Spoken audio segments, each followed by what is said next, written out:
Bonjour et bienvenue à tous sur mon podcast Enfin, je vous dis tout. Je suis Tiffany Blézus, je vais vous donner toutes mes clés pour être bien dans votre tête, dans votre corps et dans votre travail. Bonne écoute!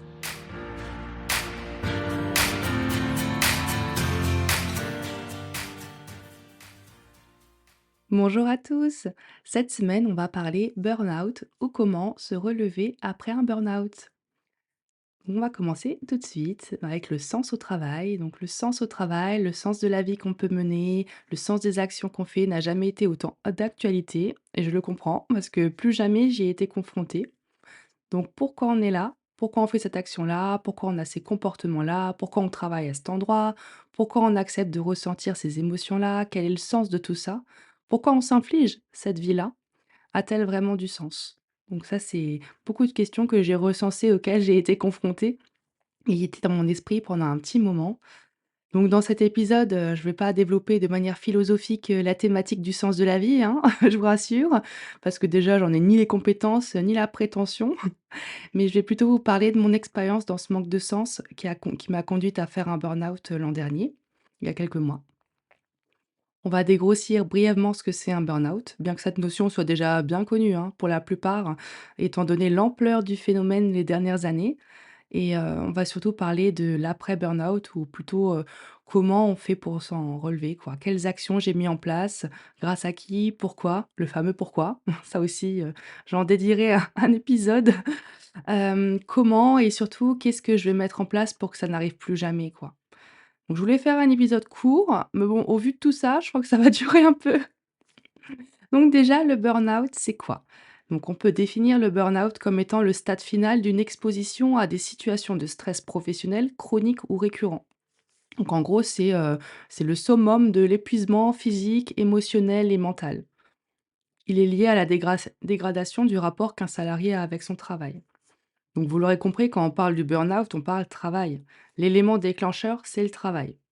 Bien qu'il puisse y avoir d'autres facteurs sous-jacents, hein, ça c'est sûr, hein, c'est en tout en général. Donc il y a la vie de famille, la vie sociale, des traumatismes de l'enfance, des stress post-traumatiques, des deuils non résolus, enfin tout élément dans votre vie euh, qui vous a en quelque sorte affaibli et qui va s'ajouter inconsciemment au stress que vous rencontrez au travail. Mais je le redis, le numéro un, c'est le travail. Beaucoup de gens se disent en burn-out, alors qu'en fait ils sont en pré-burn-out. En fait, ce terme est devenu tellement populaire qu'on l'entend à chaque coin de rue, hein. Je minimise pas du tout, hein, ceux qui l'emploient, mais je vous demande par pitié d'employer le mot burn-out avec parcimonie. D'accord? En gros, quand vous êtes en pré-burn-out, c'est une bonne chose en réalité, car il n'est pas trop tard pour réagir. Les signes avant-coureurs d'un burn-out sont d'ordre psychique, du stress, de l'anxiété, une absence de motivation, absence de plaisir, de joie de vivre envers le travail. Ça peut être aussi d'ordre physique, des maux et des douleurs en tout genre. Le corps vous parle, hein, rappelez-vous, il faut l'écouter. Perte ou excès d'appétit, troubles du sommeil, également d'ordre cognitif, troubles de l'attention et de la concentration, difficulté à faire plusieurs choses en même temps, et également d'ordre comportemental. On peut avoir du repli sur soi, être isolé, agressif, inefficace au travail. Enfin, cette liste, elle est vraiment pas exhaustive tant il existe de facteurs en fait et de symptômes liés au burn-out. Mais en gros, ça vous donne une idée de l'ampleur que l'épuisement au travail peut avoir sur votre corps. Bien sûr, vous n'avez pas besoin d'avoir l'entièreté des symptômes pour vous demander si vous êtes en pré-burn-out, hein. Et de toute façon, en général, vous le savez. Vous savez que ça va pas. Vous osez juste pas l'avouer. Et bon voilà, moi non plus, j'osais pas me l'avouer. En gros, le burn-out, comment m'a-t-il eu? Voilà le sujet de cette deuxième partie. Donc pour ma part, ben, comme je m'analyse beaucoup et je guette les signes que mon corps m'envoie, j'avais bien repéré que je commençais à être au bout du rouleau, hein, au bout de mes limites. Mais bon, on se dit toujours, c'est une mauvaise passe, ça va passer, la roue tourne. Et on sait aussi qu'il y a des personnalités plus à risque de faire un burn-out que d'autres. En gros, ce sont souvent les managers, les perfectionnistes, les émotifs. Enfin, moi, quoi. J'ai le profil idéal. Donc, donc voilà, c'était pour ma pomme. Mais bon, sachant ça, j'avais déjà entrepris un travail sur moi en consultant une sophrologue, lisant des livres sur le sujet, j'avais testé l'hypnose, la relaxation, la méditation, enfin, tout ce que vous voulez, mais malgré tout, il y a quelque chose que je n'arrivais pas à surmonter au travail et que toutes mes lectures, toutes mes séances en tout genre ne pouvaient venir à bout, c'était la mauvaise ambiance de travail, la surcharge de travail. Et vous ajoutez ça avec les clients mécontents et vous avez le combo gagnant pour faire disjoncter mon cerveau. J'en rigole maintenant, mais clairement, mon cerveau, il a disjoncté. C'était un lundi matin, après un premier appel catastrophique avec, une cliente pas contente, mal lunée. J'ai raccroché en pleurs et en gros, je ne me suis plus arrêtée de pleurer pendant des jours.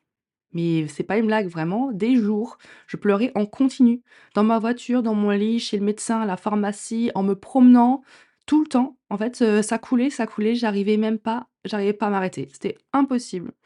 Et j'en avais tellement mal aux yeux que j'avais des crampes au niveau des tempes et des courbatures. Enfin, je vous raconte pas les migraines de dingue aussi, c'était juste j'avais jamais pleuré comme ça de toute ma vie. Même quand ma mère est décédée, j'ai pas pleuré autant, hein. Enfin franchement, enfin en tout cas autant en en une fois en continu, c'est vraiment la première fois que ça m'est arrivé. Et le pire pour moi, ce qui a commencé tout de suite, au début, c'est les crises d'angoisse, quotidiennes, même plusieurs fois par jour. Ça, c'est horrible. Oh clairement, c'est affreux et bien sûr, ben, les nuits blanches, hein, ça va avec, hein, on perd le sommeil. Je l'ai perdu, hein. J'ai mis très, très, très, très longtemps à le retrouver. Mais ouais, les pleurs, ça a duré une bonne semaine, vraiment en continu. Crise d'angoisse, plusieurs semaines et les insomnies, plusieurs mois. Donc ouais, très, très compliqué et donc ben, avec tout ça, bien que j'y sois réfractaire, j'ai pas eu d'autre choix que de succomber, aux anxiolytiques et aux antidépresseurs. J'étais ravie, mais enfin, en gros, j'avais pas le choix, quoi. La période la plus sombre, c'était les 15 premiers jours. En gros, le temps que les médicaments fassent effet, parce que ça se fait pas instantanément, les anxiolytiques, ça marche assez bien, assez vite, mais les antidépresseurs, c'est vraiment, ça met, ouais, 15 jours à venir à peu près, dans le corps, quoi.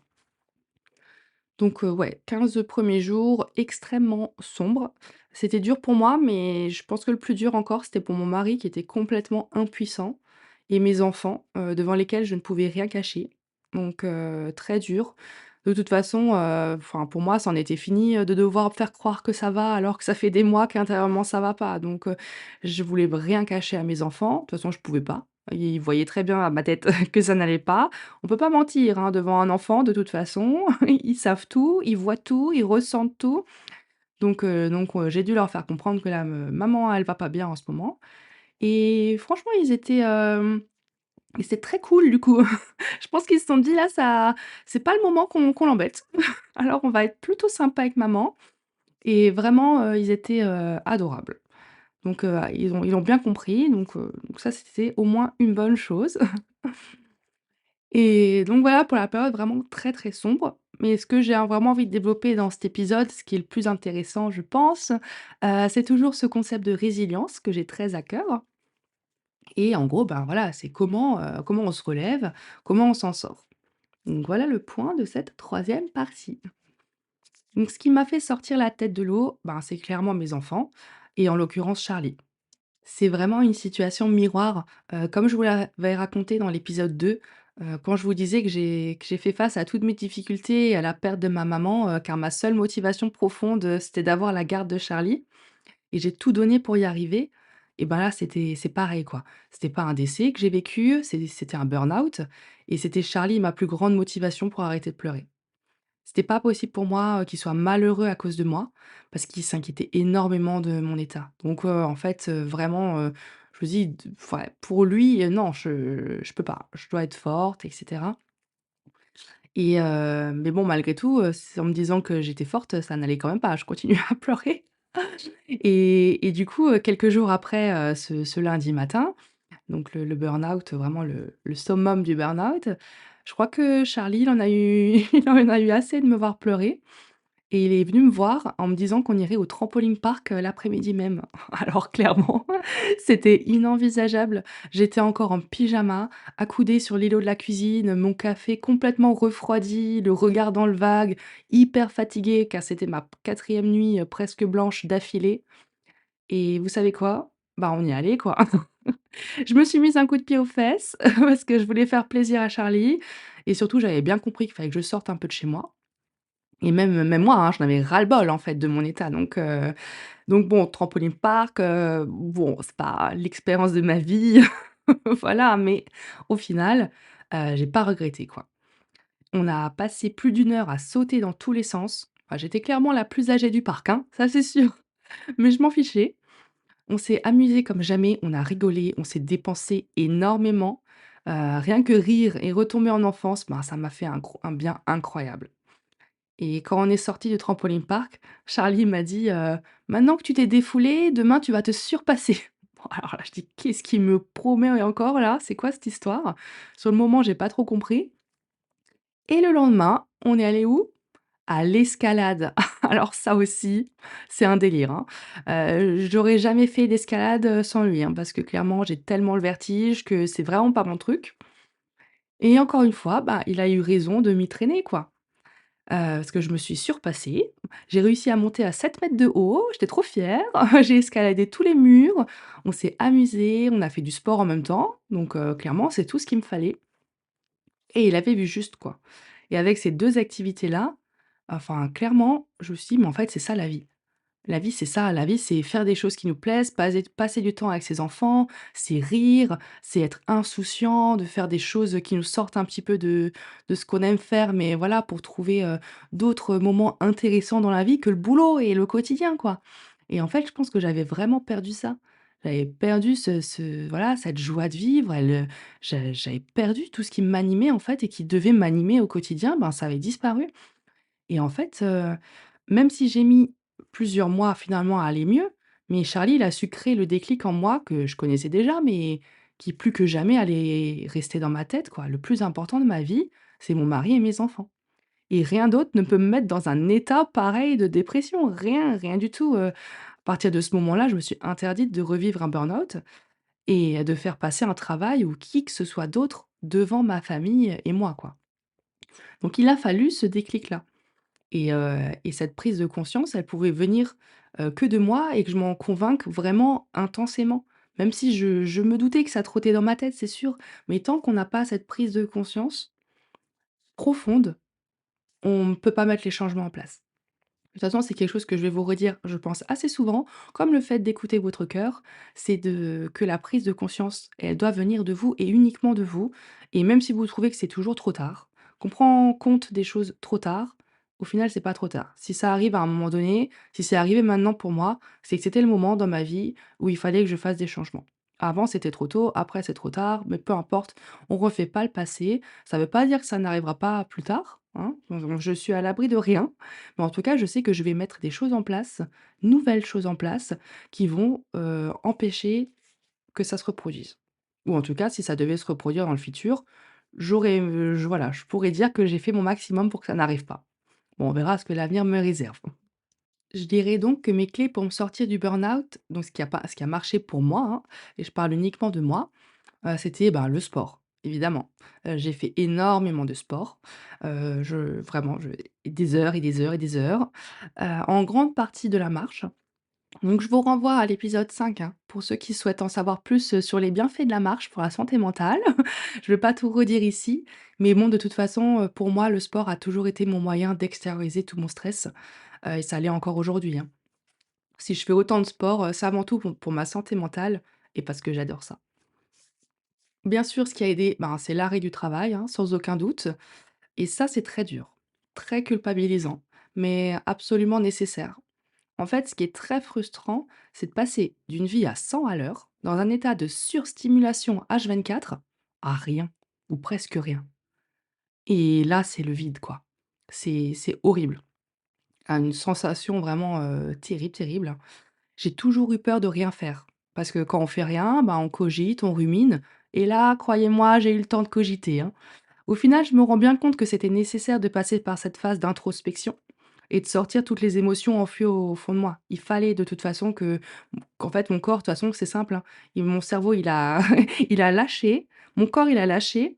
Je pouvais rien faire, je pouvais même pas lire un livre, regarder une série, faire quelque chose pour me détendre. Les premiers jours, je ne pouvais rien faire. Même pas chercher mes enfants à l'école, rien. Mon corps, il avait dit stop et c'était son message pour me dire: «Maintenant, t'arrêtes de faire et tu penses à tout ce que tu as refoulé, toutes les émotions que tu as refoulées depuis tellement longtemps. Maintenant, c'est le moment d'y penser.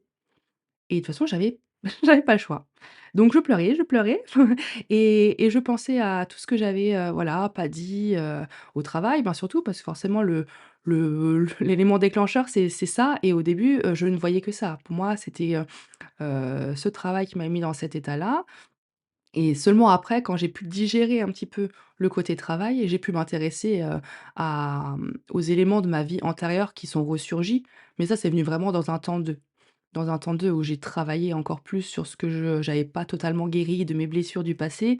Mais, comme je vous le disais, le numéro un c'est vraiment le travail, quoi. Et comme dit, on y passe beaucoup, beaucoup de temps par là en semaine. Donc quand ça va pas au travail, c'est une grosse partie de vos journées, une grosse partie de vos semaines où ça va pas et forcément, ben, quand on pète un plomb, ben, voilà, c'est radical, quoi. Donc c'est sûr, être en arrêt, c'était pas ce que j'aurais souhaité, mais, de toute façon, je n'avais pas le choix, le médecin ne m'a pas laissé le choix, hein. Donc, c'était comme ça. Ensuite, indispensable, alors là, c'est le suivi psychologique. Alors ça, c'est la clé, hein. J'ai toujours su, bien avant mon burn-out, que ça me ferait pas de mal d'aller consulter. Mais bon, vous savez ce que c'est, hein. On se dit que c'est pas urgent, ça peut attendre, on s'en occupera plus tard. Au final, on le fait jamais, sauf quand c'est trop tard. Sinon, c'est trop facile. Mais ça, j'ai la chance, d'être tombée par hasard, mais il y a pas de hasard, sur cette psychologue absolument incroyable, qui m'a beaucoup, beaucoup aidée et qui m'aide encore, hein, actuellement. C'est pas encore fini, mais ouais, ça, c'est vraiment pour il faut se faire accompagner parce que tout seul, on a toujours l'impression qu'on peut s'en sortir. Des fois, non. Il faut accepter qu'on a besoin d'aide extérieure, hein. On n'est pas surhumain, et on peut pas voir en fait, on peut pas se faire, en gros, se faire trop de mal. En fait, la psychologue, elle va vraiment, creuser au fond de votre personne pour ressortir ce que vous voulez pas dire. Donc tout seul, c'est sûr que vous n'allez pas chercher au fond de vous-même aussi loin que la psychologue le ferait. Donc c'est clairement nécessaire. Ensuite, une clé, mais vraiment ça, il faut le faire au quotidien, mais bon, quand on est surmené, on le fait pas, c'est vivre l'instant présent. Ça aussi, hein, c'est à la mode, hein, vivre l'instant présent, mais c'est tellement vrai. En fait, j'ai vraiment pu profiter, de mes enfants à 100. Jouer avec eux en étant complètement présente et complètement disponible avec eux, faire des activités et les vivre intensément, sans avoir cette charge mentale de dingue dans la tête. Et c'est là, je me dis: «Mais en fait, ouais, c'est ça la vie, quoi».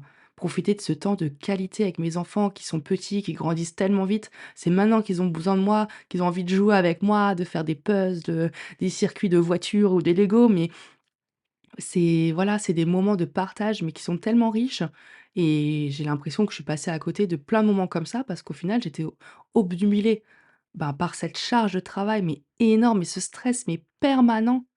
J'étais en stress chronique, quoi. Tout le temps, j'étais stressée et irritable et c'était plus gérable, quoi. Là, j'ai vraiment pris conscience que c'est des moments comme ça qu'il faut vraiment avoir dans son quotidien. J'ai également, du coup, enfin pris du temps pour moi. C'était le but de toute façon de l'arrêt de travail, hein. Le médecin, il m'a dit: «Maintenant, vous faites des choses qui vous plaisent». Alors déjà, hein, pour trouver des activités qui me plaisent, j'ai dû chercher parce que ça faisait tellement longtemps que je m'étais pas occupée de moi que que ça m'a voilà, ça m'a trotté un petit peu de me dire qu'est-ce que j'allais faire. Ça, j'ai directement fait du sport.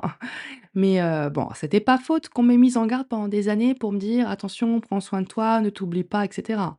Mais bon, là était venu le temps de faire ce que je n'avais jamais le temps de faire, comme, prendre un bain à 11 heures du matin sans culpabiliser. Alors ça, c'est un kiff total, hein. Bon, du coup, j'ai pensé à moi et bah, de toute façon, comme vous l'aurez remarqué, vous le remarquerez sûrement, je suis incapable de rien faire trop longtemps. Donc il me faut toujours des nouveaux projets, quoi. Il faut quelque chose qui m'anime et qui, voilà, donne un sens à mes journées. Du coup, c'était voilà, quand on dort pas pendant des semaines, l'énergie, elle est pas forcément au rendez-vous, mais j'ai pu me trouver des petits projets, voilà, qui m'ont, voilà, fait penser à autre chose et me focaliser sur d'autres sujets que mon malheur. Donc temporairement, ça m'occupait bien l'esprit et ça m'a vraiment aidé aussi à, voilà, à être contente de moi, de faire d'autres choses que pleurer et être triste, quoi. Et ensuite la clé, alors là, bah, ça c'est la clé, number one qui a mis du temps à cogiter dans mon esprit, mais c'est quitter mon travail. Donc voilà, pour ceux qui ne le savaient pas encore, j'ai quitté mon travail.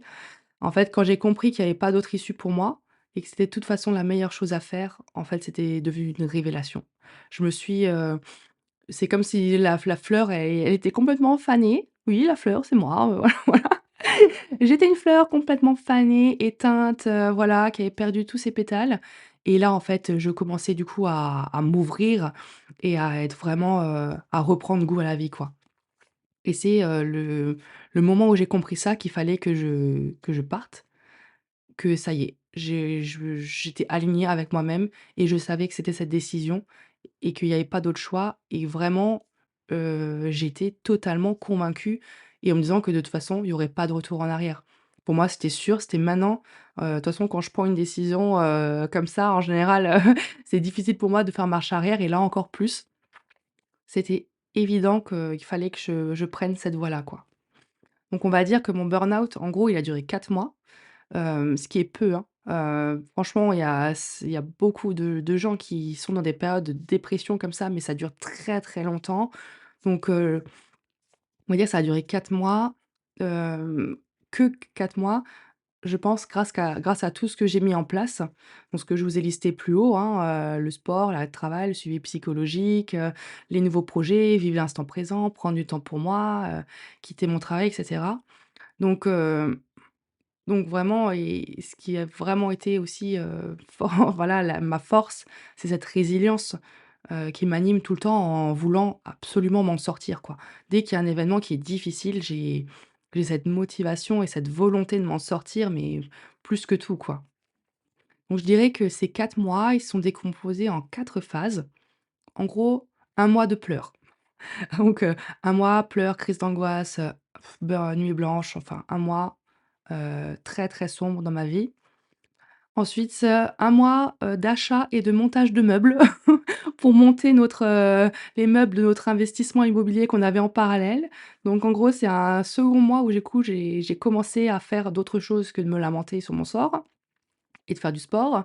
Donc j'ai troqué quelques séances de sport contre, un petit peu de voilà, de montage de meubles et franchement ça m'a fait du bien parce qu'en fait quand je montais les meubles, je construisais quelque chose et inconsciemment, c'est comme si je voulais, voilà, reconstruire une partie de moi. Mais comme j'arrivais pas encore à me construire moi, ben, je construisais des meubles et les voir prendre forme comme ça et tenir debout et les mettre en place dans les différentes pièces et cetera, ça me procurait un sentiment vraiment, de un peu de fierté et assez valorisant où je me dis: «Mais en fait, je suis capable de faire quelque chose». Parce que ça aussi, je l'ai peut-être pas dit, mais quand on n'est pas bien dans le travail, quand on a des situations, voilà, qui sont vraiment, très stressantes chroniquement comme ça, on est dévalorisé, on manque de confiance en soi, c'est terrible. J'avais l'impression que je pourrais rien faire d'autre de ma vie, en fait, que ça y est, j'avais pas, en gros, j'ai craqué. Il fallait que j'accepte que, voilà, j'étais faillible, en fait et que si j'ai pas réussi, voilà, à donner, plus, encore plus de moi dans ce travail, j'étais capable de faire rien d'autre comme travail et c'est complètement, nul, hein. Ce que je vous dis là, c'est nul, il faut jamais penser comme ça, c'est totalement faux. C'est pas parce que ce travail s'est pas bien passé que ça se passera pas bien dans un autre endroit. C'est complètement faux, c'est complètement distinct. Mais c'est l'impression qu'on en a en fait, à un moment donné où on est complètement, dans le noir comme ça, on est dévalorisé et la confiance en soi, mais elle est au plus bas, elle est inexistante en fait. Et juste, voilà, de monter quelques meubles, déjà d'en acheter, les porter, parce que c'est lourd, hein, voilà, les monter, les déplacer et cetera. Je me dis: «En fait, je suis capable de faire des trucs». Ça n'a rien à voir avec le boulot parce qu'effectivement, il y a pas que le boulot dans la vie, mais je suis capable. Donc ça m'a donné un petit peu de baume au cœur. Donc c'était un mois, voilà, j'ai commencé à faire d'autres choses. Le mois d'après, j'ai rédigé un livre. Voilà, j'ai écrit un livre, très, très beau projet. Je vous en parlerai dans un épisode, dédié uniquement à ça, je pense. Parce qu'au final, ce livre que j'ai rédigé, pour en gros, me changer les idées et ben, en fait, le projet, il prend un peu plus d'ampleur que ça, donc j'ai hâte de vous en parler. Mais comme dit, je vais pas m'attarder dessus tout de suite, c'est pas le but de cet épisode-là, mais ouais, j'ai trop hâte de vous en parler. Et donc voilà, je dirais qu'au bout de 3 mois, j'ai arrêté les crises d'angoisse et les insomnies et en gros, ça a coïncidé exactement avec le jour où j'ai décidé de quitter mon travail, ouais. Aussitôt, comme je vous dis, que j'ai eu pris cette décision et que j'étais alignée avec moi-même, aussitôt, c'était fini. J'ai plus fait aucune crise d'angoisse, plus aucune insomnie. Le sommeil de qualité, vraiment de qualité, il a quand même mis du temps à revenir, hein. C'était pas non plus du jour au lendemain, mais en gros, les insomnies, quand je vous parle d'insomnie, c'est quand vous dormez pas pendant 4, 5, 6 heures par nuit, d'affilée. En gros, vous dormez pas. Je le faisais en fait pendant plusieurs mois, pendant 3 mois, je vivais que en faisant des siestes. Je faisais une première sieste, de 22 heures à minuit et une sieste après, vers entre 5 et 7 heures du matin, quoi. Et c'était tout. Je ne dormais que ça. Dans la journée, je dormais pas, j'arrivais pas à dormir. Donc en gros, je dormais, 2 fois 2 heures par nuit pendant 3 mois. Donc c'est sûr que du jour au lendemain, voilà, avoir une qualité de sommeil, ça revient pas aussi facilement, mais c'était quand même maintenant je pouvais dormir 5 heures d'affilée et c'était énorme pour moi de dormir 5 ou 6 heures d'affilée, c'était incroyable et là, j'ai su que j'avais pris la meilleure décision de ma vie, c'est me protéger. C'est me protéger et penser enfin à moi, sans avoir à penser et culpabiliser pour le reste autour et même si ça peut sembler égoïste et ben, en fait, rien à faire. Je m'en fiche complètement de ce qu'on pense de ma décision. Je c'est là, c'est mon état d'esprit et ma santé, en fait et j'ai besoin d'être en bonne santé pour moi et pour mes enfants, pour mon mari, pour être heureuse et épanouie. C'est le plus important. Faut jamais négliger sa santé. Et du coup, je dirais qu'aussi pour revenir à ces 4 mois de burn-out, je dirais que du coup le 4e mois, le dernier où les insomnies s'amenuisent, c'est maintenant le mois de réflexion sur: «Qu'est-ce que je vais faire maintenant?» Parce qu'une fois qu'on a pris la décision de quitter son travail, bah, ouais, mais la suite, ça se passe comment? Donc comme dit, c'est pas tout de suite parce que le on n'est pas encore guéri, hein, en quelque sorte, ça prend encore du temps. Mais maintenant il faut réfléchir, arriver à avoir la lumière au bout du tunnel et à se dire: «Ben, qu'est-ce qu'on va faire après?» Donc la 4e partie, l'après burn-out, donc et maintenant on fait quoi? Ce sera le thème d'un prochain épisode, où je vous livrerai le détail de mes projets personnels et projets professionnels futurs. Parce que sinon l'épisode va être beaucoup trop long et et vraiment je c'est plein de belles choses qui s'annoncent, j'en suis sûre. J'ai fait un gros, gros travail sur moi et pour faire des choses qui me plaisent et du fun dans ma vie. J'ai vraiment trop envie de vous en parler. Mais ouais, pour faire les choses bien, je préfère scinder cet épisode en 2. J'espère que vous serez pas trop frustrés, mais en tout cas que vous aurez quand même appris du coup, un petit peu, plus que c'était un burn-out et l'envers du décor et que vous arriverez du coup à vous en prémunir, si c'est votre cas ou en tous les cas, je serai là. Comme dit, je vous en parlerai dans un dans un autre épisode. Mais voilà, dans tous les cas, on ne sait pas de quoi l'avenir sera fait. Puisque vous le savez maintenant, de toute façon, je cherche à voir le positif partout. Donc j'ai trouvé également du positif à ce burn-out. Évidemment, j'aurais préféré avoir le courage de quitter mon travail bien plus tôt qu'on en arrive là. Mais bon, au final, j'ai tellement appris sur moi depuis et je suis tellement contente de l'état d'esprit que j'ai aujourd'hui qu'au final, enfin, j'ai même pas envie de revenir en arrière, quoi. Je veux juste aller de l'avant et passer à autre chose et voilà et partager, surtout partager ça avec vous. J'espère que cet épisode vous a plu, puis je vous dis à la semaine prochaine. Merci à tous d'avoir écouté cet épisode. S'il vous a plu, n'hésitez pas à vous abonner et à le partager à vos proches. Je vous invite également à le noter en me laissant 5 étoiles, tant qu'à faire, et un joli commentaire. Un grand merci à vous. Je vous souhaite une belle journée et à la semaine prochaine.